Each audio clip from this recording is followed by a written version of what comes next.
Hey guys, it's Mountain Walk, and today we're going to be talking a little bit about more MTG decks from the pre-modern online monthly thingy-mabobber. So yeah, this one is for December of last year, 2022, and there were 79 players. Wow, that's a lot of peoples. Um, yeah, this is pretty sweet. This one came out, I think the list came out a little while ago. It's hard keeping up with these things. Sometimes they're not always posted on time. Sometimes it's, their events run late, especially, December being holiday times, so it's very difficult for people to, meet up online and play games over webcam and stuff like that. But that's okay. We figured it out. We got it done. So anyways, let's get into it. Okay, okie dokie. Yeah, this is just the traditional parfait list that we've been seeing for a while. We've got some extra meddling mage in the sideboard against those nasty combo decks. Meddling mage is about the best card you can really have as like a slower sort of control or mid-range or whatever style of deck against the combo decks or decks with particular key cards, because Meddling Mage is not only disruption, right? Well, I mean, it basically can completely shut down their game plan, but also it's a clock too. So you need both really to really put the what's the idiom? Put the strings to them. Put the whatever to them. I don't know. Anyways, um, the main deck's 2 cards short. Maybe there's probably supposed to be some number of duress. Usually there's some number of duress main deck. Anyways, uh, whatever, no big deal. Um, but yeah, got abolish. I just like abolish. That's a sweet card. You'll typically see some number in the 75. Abolish pretty good with land tax, cool stuff there. And then of course we got Slice and Dice, which I think is a more recent addition, recent technology, good against, well, 1/1s and it cantrips. So it's like a cantripping sort of pyroclasm-esque effect. Or like you can hardcast it, I guess, and kill bigger things like walls and stuff like that, although most of those are going to be not particularly relevant, but it does kill Ravenous Baloth, so that's something. Alrighty, and now we have goblins. Um, I think right off the bat, first thing that's a little wonky is just 3 Fnatic. Like that's crazy to me. I think I would. That's just. It's so good. It's so good. Let me get my words right. Let me use my good words. Fnatic is just so good. Just kill stuff. It's a removal spell, but also goblin shaped. It's a 1 mana card. Like this deck definitely. Really wants to max out on those like relevant early game plays, So for Fnatic is just, I mean, that's non-negotiable. Words are hard for me today, apparently. I think I'd rather just have like the 4th Fnatic over like the Tinkerer or King. Um, yeah, it's just so important. You really don't want to have to mull hands because like your curve's wonky. You really always want to use your mana every turn. And yeah, Fnatic is just so good for curving out. It's so relevant against a ton of different things. Um, yeah, not playing 4 is just absolutely wrong in my opinion, which is the right opinion because this is my video. And here you have to do and listen to everything I say. So there you go. Um, we got all sorts of interesting stuff. We got naturalize, right? This is, again, typically sometimes seen 1 to 4 copies. Main deck basically pre-sideboarded, but just in general, it's just a very, very relevant card. Premodern is a format where main deck naturalize disenchant effects are actually quite good. And yeah, nice thing is we don't overload on these sort of effects, which I think is really important. You really just don't want like a million different like naturalized effects. Like, I mean, again, issues with overboarding, as well as just like obviously hurting your goblin count, but just making your deck so dirtily full of just cards that are totally wonky, that don't actually do anything. They're too reactive.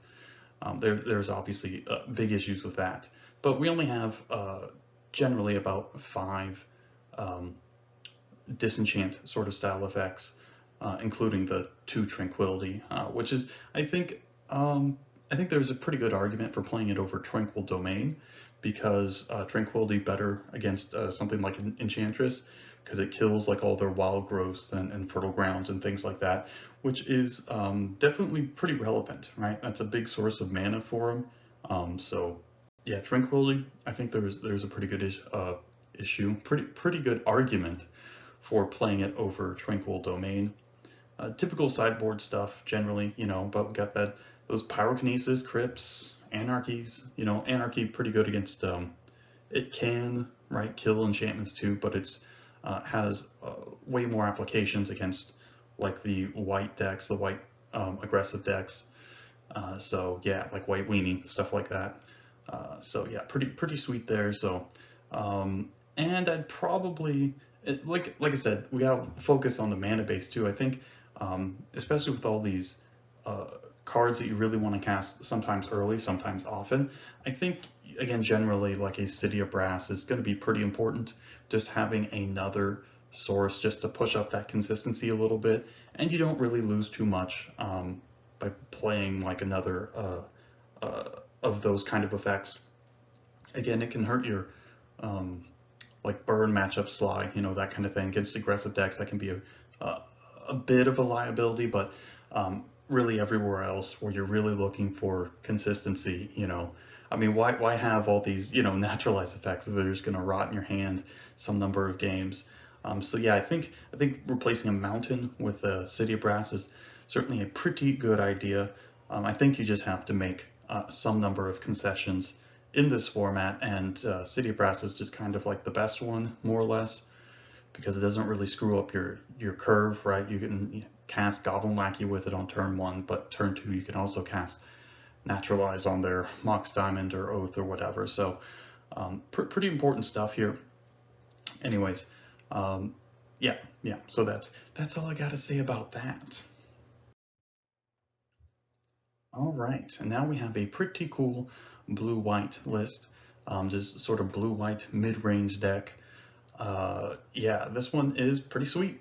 I mean, just looking at these decks, like look at those mana bases, like oh, so nice. You got your Wastelands, you got your fetches, your Pain lands, some basics, your Odyssey filter lands. Oh, I love those filter lands. Really great art on those, honestly. Um, yeah, we got the main deck Master Core here because this is a slower, more mid-rangey deck.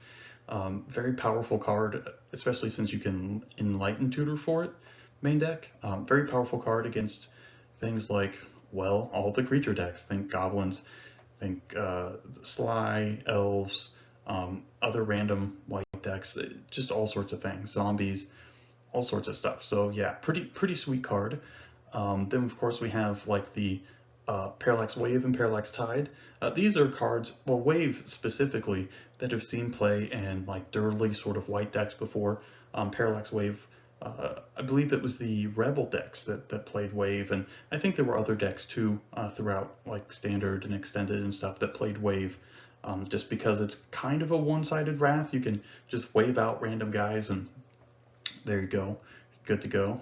Seal of Cleansing, of course, just a very good card main deck, as well as you have the combo of permanently exiling things with Wave and Tide, right? Using Seal when they have no counters on the Fading enchantment. So yeah, pretty sweet. We have just a regular Cataclysm as another LD spell.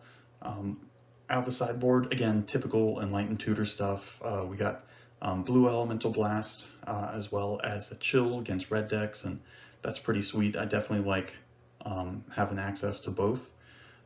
Chill, you can just get so much more mileage out of it. Very strong.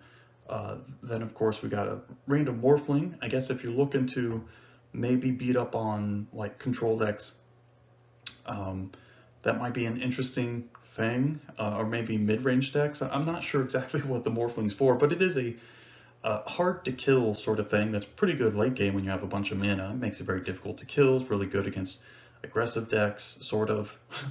I mean, obviously if they're bringing in Reb, not great. whether yeah, they might bring in Reb because they'd expect Chill and Beb. Anyways, a lot going on here. Not exactly sure how a lot of it plays out. But we do have a sweet card in Spiritual Focus. This is a pretty sweet card against discard decks. Gain life, draw card, especially since the discard decks tend to be faster decks. So yeah, pretty sweet stuff there. Big fan of Spiritual Focus. What a sweet card.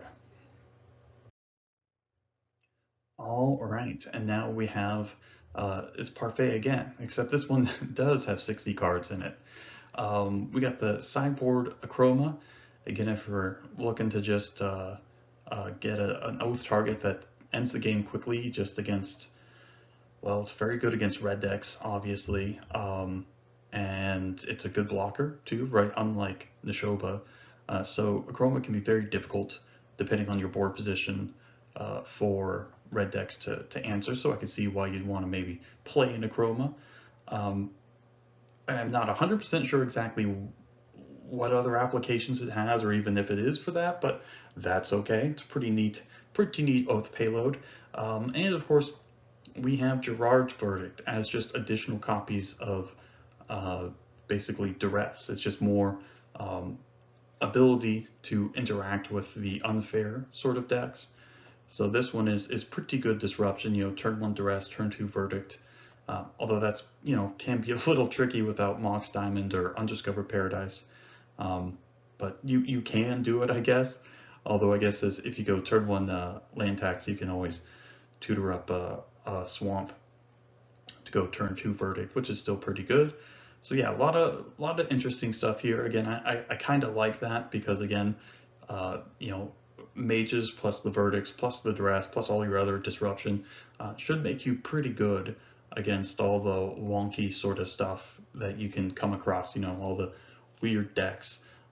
So yeah, just having that extra disruption I think is quite good. Definitely mitigates some of the weaknesses of this deck. So yeah, big fan of Gerard's Verdict. That's a pretty sweet card. Oh, I guess there has a random crumble in there too. Pretty unexpected, but hey, I guess if you really want to kill artifacts, uh, really good, and also only for 1 mana, I guess you can't really get better than Crumble. Crumble's just the basically the strictly worse Oxidize or whatever, but yeah, or mostly strictly worse, whatever, you know what I mean. Okay, now we have Allurin, and this one is it's got the Veteran Explorer Cabal Therapy combo. Obviously, Veteran Explorer pretty sweet because it can well, it can get your colors, which can be a little tricky for a bug colored deck. So yeah, and obviously Therapy is very good disruption. You're always playing Therapy anyways in Allurin, but yeah, Veteran Explorer got that Nick Fit Veteran Explorer stuff going on, so that's cool. Although we're only ramping into like Allurin, or I guess maybe Pernicious Deed, which is a pretty good way to spend a bunch of mana, which is nice, especially post board where you can kill all sorts of hate permanents, think like Curse Totem and stuff like that. So yeah, Veteran Explorer Cabal Therapy, definitely a sweet combo. I've never been super high on it. I just like spamming walls because I love casting walls. Like Wall of Roots, Wall of Blossoms, because they're just super good against the aggressive decks, and they're against the control decks. They can at least replace themselves. Veteran Explorer is definitely kind of a high risk, high reward card. Obviously it's really good. It fixes you, it ramps you, but it also ramps your opponent. And there are, a lot of decks that play a lot of basic lands. Most of them will be able to get as much advantage off of it as you are, and they untap first with it. So it's like, that's a little sketchy too, but still, anyways, it's an interesting idea and definitely something worth exploring. But yeah, there you go. It's Allurin with Veteran Explorer. Okie dokie. And now this is an Oath deck, and the only really only wonky thing, I guess you have the Abundant Sylvan Library combo. I guess I probably should have put that up, but that's just, that's just whatever. But I like the Mirari's Wake. I don't remember if the green-white, like Oath sort of prisony, sort of mid-rangey ramp deck thingies. I don't know if they have always played Wake or not. Anyways, I don't know. It's cool though. It's obviously very good with Sacred Mesa, making it easy to pay the upkeep and just spam like 2/2 flying Pegasuses, Pegapodes, Pegopodes? I don't know. Whatever the plural of Pegasus is. It's like octopus. Octopodes? Octopodes? Anyways, don't worry about that stuff. But yeah, Mirari's Wake, very sweet card, and I'm a big fan of it. And any chance I can use to play Mirari's Wake, I'll play it. Oh, this deck also has Moment's Peace. I forgot if they normally or always played Moment's Peace. Moment's Peace is just a flashbacking fog thing. Anyways, yeah, there you go. Octopodes. Okay, and now we have Survival Elves, and it's Survival Elves, but with Biorhythm. Biorhythm, not always played. Definitely a pretty funny one-card combo, like, you know, if your opponent doesn't have anything, you can, or even if they have a couple creatures, you'll probably have more, so you can cast Biorhythm and then kill them by attacking. So, Biorhythm, very sweet, very funny against the combo and control decks, although, you know, trying to resolve an 8-mana sorcery against them is probably not the easiest thing, you know, depending on the deck, but it's always funny. It always makes me laugh. Also has that weird Kamal art. I'm like, this. Why does Kamal look like he's a million years old? Well, anyways, I guess they're.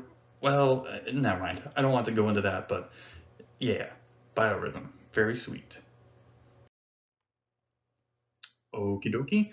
And this is Replenish, and it does replenish stuff, and this is a pretty stock list of the replenish decks that we see that board into more of a control sort of stance after board. You know, the Exalted Angels and all that kind of stuff. So, yep, this is Replenish. Definitely a sweet deck. Big fan of this deck.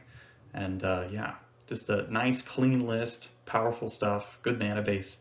Has all sorts of ramp. I mean, what's not to like? Okay, now this is a card I haven't seen for a hot minute. This is just Sly, but we have a spicy card in the sideboard, Fire Slinger. This used to be played in the block versions or the standard versions of Sly, you know, the red deck at the time. And yeah, Fire Slinger definitely kills a lot of stuff. If you really want to kill every single creature for sure 100% of the time, you know, I guess Fire Slinger plus Lava Mancer plus Lava Dart and Curse Scroll and stuff will do it, but seems excessive to me. I guess it can also kill players, right? Can target players eventually, or well, you can eventually kill them. I mean, so like through a ensnaring bridge or something. I don't know, but yeah, Fire Slinger. That's a sweet one. All right, and now we have an interesting rock list. This thing is yeah, it's basically just regular rock, but with natural order into Verdant Force, which is pretty normal. But also has an Antuco Cultivator, which is an unusual card. I think that's a little too techy, a little too cute, but maybe it worked out for this person. Um, you can natural order it and I guess discard some cards and have a fairly decent sized threat and draw some more cards, but this deck is pretty mana hungry. A lot of your lands already do stuff, so I mean, I guess you have Yavimaya Elder that give you extra cards, so maybe there's some sort of play patterns that are better than what it looks like. But yeah, definitely Natural Order is a pretty sweet addition to the rock and certainly can do some pretty cool things. Okay, so now we have, well, it's the rock again. And this time we got Phyrexian Arena. Phyrexian Arena as a one of main deck is just another way to draw cards. So yeah, also we have Living Wish, which is again sometimes played, and we got Vorath Stronghold and all sorts of one of tutor targets like Genesis and things like that. So yeah, pretty sweet stuff, pretty stock list. Yeah, who doesn't like Phyrexian Arena? That's a pretty cool card, and obviously you can support it fairly easily with Ravenous Baloth, Recursion, with like Recurring Nightmare, stuff like that. So yeah, pretty sweet. Alrighty, and Enchantress. This is Enchantress. Um, Pretty much all this stuff is you'll see a lot of. Nothing too wonky here, except the Croson Reclamation. I'm not sure, is this like just Ursat's Graveyard Hate that also has other applications? Um, not really certain, not really certain.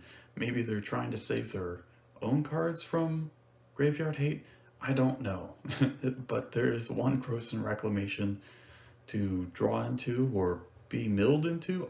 I'm not really sure. I'm not really sure. I bet there's something very obvious that I'm just not seeing, but that's okay.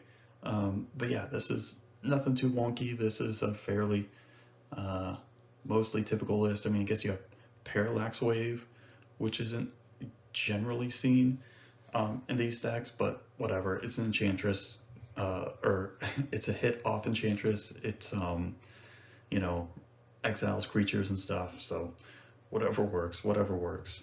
So yeah, Enchantress. Okay, and now we have Tide Still, the mono blue one. So it's land still, but with the Parallax Tide combo stuff with Chain of Vapor instead of like, Seal of Cleansing or something. Yeah, this is a fairly stock list, pretty standard stuff with the Fairy Conclaves, Mishra's Factories, Quicksands. All those cards are okay versus some of the aggressive decks. Like, obviously Factory can do a pretty good job blocking stuff, and obviously Quicksand itself is good against most creatures in the format. Since like, most of the stuff is going to have toughness 2 or less. Pretty sweet card. I'm a big fan of Quicksand. I remember playing that back in the day when it was reprinted in like 8th edition or 9th edition or something. Maybe it was 10th edition. I can't remember. Anyways, a big fan of Quicksand. What a sweet card. But yeah, this is a pretty typical deck. Got the 1-up Morphling. If you just you need a finisher, right? Late game, that'll get the job done. Morphling works. Getting a bit clunky and slow, but Morphling works. Yeah, counter spells, all this kind of stuff. Nothing too wonky here. Yeah. Okay, and now we have the sort of zombie contamination sort of stuff. Um, some variation of this deck has been around forever. I know I've tried to make a whole bunch of different ones, but basically this deck revolves around the synergy between Squee Squee, Goblin the Bob, and Zombie Infestation, um, and also it's very good with Krovik and Horde too, right? Because you can always uh, end up getting the Squeeze back to put them, discard them again back on top of the Krovik and Horde, so Squeeze pretty sweet with that. Obviously, Krovik and Horde is good with Contamination. It's just a good recursive threat, as well as it's able to dodge something like Swords to Plowshares or other exile-y removal, mostly just swords, I think. But yeah, Krovikan Horror, pretty sweet card, pretty sweet card. Look at that weird old Christopher Rush art. Oh, I love it. I mean, who doesn't love cards from like Ice Age block? Yeah. Anyways, yeah. So it's all these different synergies. Like Krovikan Horror is obviously good with Zombie Infestation because you want to get into the graveyard and gives you more dudes. And of course, Zombie Infestation is good with Contamination if you don't have a way to like a way to keep like, or if you don't have a Kravikan Horror or Squeeze or whatever, um, yeah, you can, just discard random cards to hopefully then find your Squeeze or whatever in a turn or two. So yeah, lots of stuff going on here, a lot of synergies, which is pretty sweet. Yeah, big fan. Also, pretty good words not working today. A pretty good deck to play Gamble because there's so many of these cards like Squee or Krovikan Horde that you are perfectly fine with them being in the graveyard. Um, yeah, Firestorm's pretty sweet in this deck too because it's very good against the aggressive decks. Firestorm being like a 1 mana super wrath, one-sided wrath thingy. Very cool. Big fan of Firestorm. Got the 1x Null Rod main deck. I guess that's just a bit of pre-boarding because they couldn't fit all 3 Null Rods in the board, I guess. Yeah, a lot of sweet stuff. Got Wasteland Import, which is pretty cool here because you don't really have super duper hardcore mana requirements, so that's pretty sweet. Just a lot of really cool stuff. So yeah, definitely big fan of this deck. It's always just fun to play these kind of wonky graveyard grindy deck things. So yeah, there you go. All right, and now we have goblins. Uh, I mean, I don't know why people really like Goblin Tinkerer. This card is so slow and dirtily. But if I was gonna play Goblin Tinkerer, I'd only play one. So yeah, that's card is just not great, not great. I'd rather play like another Skirk Prospector. Prospector does quite a bit. It's certainly more of like an unsung hero of the deck. Yeah, so I'd rather play another Prospector. Prospector's very sweet, and I just generally am pretty happy with 2 Prospectors in most builds and most versions of Goblins. Um, the Premodern one being no exception. So yeah, not a big fan of Tinkerer. It's fine as a one-of, but I'd rather play Prospector. And of course the mana, again, always gotta play 24 lands. 23 is not too bad, especially if you aren't also playing like port, right, in addition, so you don't have a ton of like additional colored source or colorless sources. Um, yeah, so yeah, that's fine. I mean, again, I'd probably still play like another City of Brass too, um, just because again, it's just so important to really be able to cast your cards on time and not like, you know, not cast your cards. I mean, I guess that's, was that is that a tautology? Whatever, doesn't matter. Anyways, yeah, in the sideboard we have not a million naturalized effects.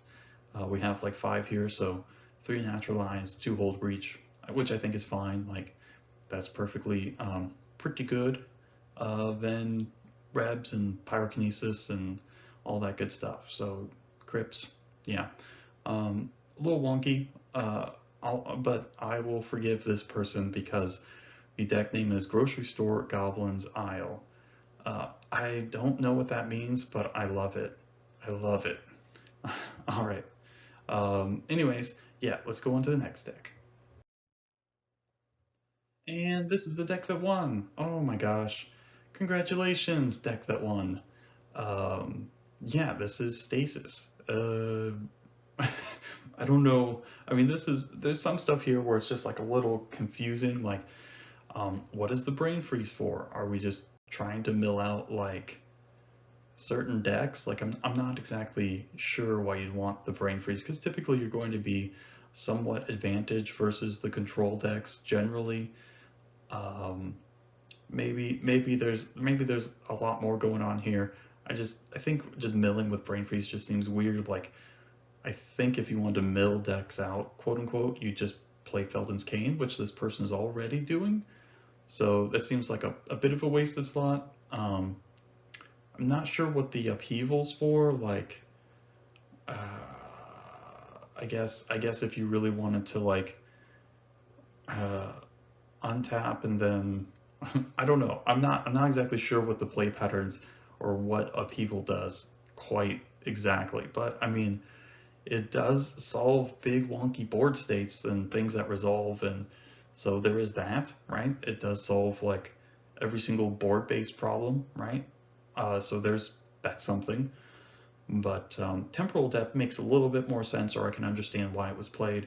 Again, not having any main deck creatures, when you board in creatures in a deck like this, like you really can trick your opponent, or maybe not trick them, but it does give them this kind of like, okay, do I keep in like all of my creature removal, or do I board it out, or whatever. So that can create difficulties, and even if they do, like, do they draw, and if they don't, like, you're able to do the thing with the creature And in this case, Temporal Adept is pretty sweet. Um, Being able to bounce your own stasis, like end of turn, is pretty neat. Um, if, like, say you want to untap and do something, it bounces obviously any other permanent in play at instant speed. It is a little expensive to do so, and it obviously, like, versus some decks, like if they're bringing in Reb, like uh, this isn't exactly, you know, your 3 mana creature is a little wonky if you're trying to do that. So not sure about that, but again, these are pretty interesting uh, developments. So yeah, that's something. We got Propaganda, which I think I've seen before sometimes. Very good against the go wide decks, which can be sometimes problematic if you're just not able to find your stasis in time. So Propaganda will slow them down, hopefully giving you enough time and life to actually set up your Forsaken City stasis stuff. And of course we have Spellbook. Yep, Spellbook. I mean, interesting. Very suspect include. But hey, if let's put on my thinking cap. Yeah, I'm not sure. I'm not sure. Like, I guess, you know, you get to keep cards if you gush multiple times and you have a Spellbook in play. Uh, that's interesting. Also, the stroke is, again, seems pretty weird in a deck like this. But again, maybe there are certain play patterns where stroke is very good, or you can set up, like, you can chain your stasis end of turn and then just stroke for a whole bunch on your untap when you untap on your next turn. So um, that's something. So anyways, interesting cards, interesting cards. Not really sure how good the spellbook is. Definitely, definitely giving that one the side eye. I don't like you, spellbook. All right, but yeah, there you go. This is the deck that won. All the top 16 decks. Oh, so much cool decks. So many cool decks. But yeah, that's basically it, guys. Lots of cool, sweet decks, interesting tech, interesting cards. Yeah, very sweet, very sweet. So yeah, very cool stuff. And yeah, I think that's basically gonna be it for today. So thanks for stopping by. Thanks for listening to me for 30 something minutes, or the few minutes people tend to usually do. So yeah, either or. So thanks for stopping by and have a great day.